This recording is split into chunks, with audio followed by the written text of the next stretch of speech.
Bon, un maintien, c'est déjà pas si mal. Allez, c'est le moment de passer à notre rubrique de la semaine. Que sont-ils devenus? On s'intéresse aujourd'hui à la dalle angevine, ou plutôt à l'un de ses créateurs, Charles Diers. Troisième du national, le principal objectif du club reste la montée en Ligue 2. Ce 16e de finale sera aussi particulier pour Charles Diers. Le numéro 21 dijonnais est né à Cambrai et ses racines sont nordistes. C'est l'année où on va très loin en Coupe de France et qu'on monte sur la même année en Ligue 2 et où je vais signer mon premier contrat pro. C'est une année qui m'a marqué parce que on a vécu des choses exceptionnelles avec une équipe de nationale. J'ai évolué dans le Nord pendant... Ouais, j'ai pris un peu, non? En 2004, Charles Diers a 23 ans. Il vit sa première montée, mais ça ne sera pas la dernière. Il connaîtra à 3 reprises ces moments inoubliables.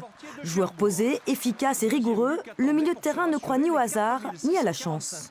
J'ai souvent été dans des clubs ambitieux avec des coachs qui jouaient le haut de tableau. Donc on venait me chercher parce que peut-être j'étais capable de gérer ces moments-là ou de faire que le groupe se passe bien. Et j'ai toujours été dans des bons groupes.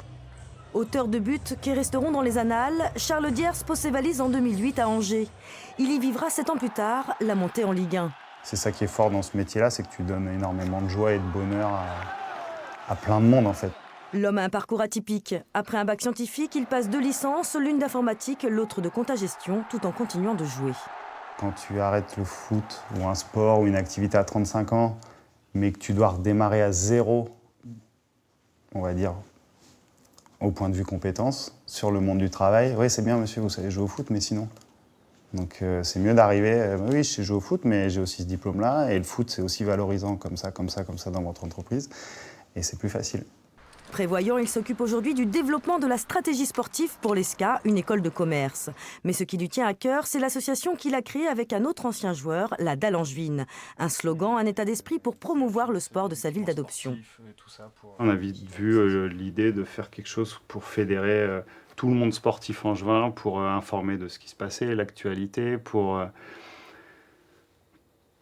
lancer des actions autour de tous les clubs, de tous les sports, les valoriser, les fédérer. On sait que ce qu'on fait, ça a du sens pour beaucoup de monde, que c'est utile pour la ville, pour les clubs, pour tout le monde. Donc c'était un peu ma façon d'être en tant que joueur, quoi, de penser plus au collectif qu'à soi-même. Et oui, cette association, c'est exactement ça, quoi.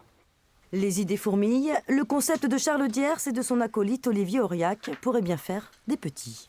Voilà, il est temps de quitter l'Alsace, Strasbourg, le Rhin, ses maisons à Colombache, mais également sa traditionnelle gastronomie locale, légère, très légère.